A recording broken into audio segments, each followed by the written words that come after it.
అందరికీ నమస్తే. ఇప్పుడు నేను చెప్పే విషయంతో మీకు ఆంధ్రప్రదేశ్‌ని ఎవరు డెవలప్ చేయాలనుకున్నారు, ఎవరు డెవలప్ చేశారనేసి మీకు ఈజీగా తెలిసిపోతుంది. అండ్ చంద్రబాబు నాయుడు గారా, లేకపోతే వైఎస్ జగన్ గారా అనేసి. అంతకుముందు మీరు 2 విషయాలు తెలుసుకోవాలి. Revenue expenditure and capital expenditure. Revenue expenditure అంటే పార్టీ పథకాలకి, సాలరీస్‌కి, పెన్షన్స్‌కి, పార్టీని నడపడానికి మొత్తానికి అయ్యే డబ్బుని రెవెన్యూ ఎక్స్‌పెండిచర్ అంటారు. క్యాపిటల్ ఎక్స్‌పెండిచర్ అంటే డెవలప్మెంట్ కోసం యూజ్ చేసే అమౌంట్ని క్యాపిటల్ ఎక్స్‌పెండిచర్ అంటారు. ఇప్పుడు 2016-17 బడ్జెట్ ప్రకారం 1,31,000 బడ్జెట్ ఉంటే 1,16,000 రెవెన్యూ ఎక్స్‌పెండిచర్, క్యాపిటల్ ఎక్స్‌పెండిచర్ వచ్చేసి 15,000 కోట్లు పెట్టారు.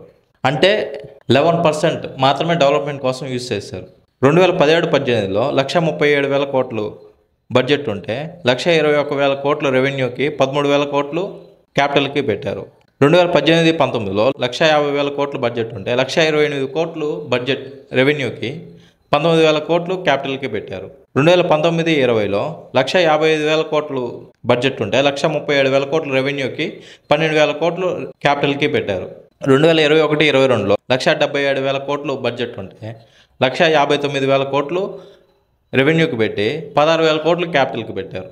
2022-23లో 2,39,000 కోట్లు బడ్జెట్ ఉంటే 2,08,000 కోట్లు రెవెన్యూకి, 30,000 కోట్లు క్యాపిటల్కి పెట్టారు. అదే 2023-24లో 2,60,000 కోట్లు బడ్జెట్ ఉంటే 2,28,000 కోట్లు రెవెన్యూకి, 31,000 కోట్లు క్యాపిటల్కి పెట్టారు. ఇక్కడ టోటల్గా చూడండి, ఏ ఇయర్ చూసుకున్నా 15% కన్నా తక్కువే వీళ్ళు క్యాపిటల్ ఎక్స్‌పెండిచర్ కోసం ఇన్వెస్ట్ చేశారు. ఇక్కడ మీరు అంకెలు చూస్తూ ఉన్నారేమో, ఆ పర్సంటేజ్ చూడండి. అంటే డెవలప్మెంట్ 15% లోపలే జరిగింది ఉన్న బడ్జెట్లో. డెవలప్మెంట్ చేయాలనుకున్న వాళ్ళు ఎవరన్నా కూడా 30% కన్నా ఎక్కువ పెట్టినప్పుడే అక్కడ డెవలప్ ఉంటుంది. ఇక్కడ అందరూ కూడా ప్రభుత్వాన్ని నడిపించడానికే ఎక్కువ అమౌంట్ ఇన్వెస్ట్ చేస్తూ ఉన్నారు. డెవలప్మెంట్ కోసం ఇన్వెస్ట్ చేయడం లేదు, చేసినా చాలా తక్కువ చేస్తూ ఉన్నారు.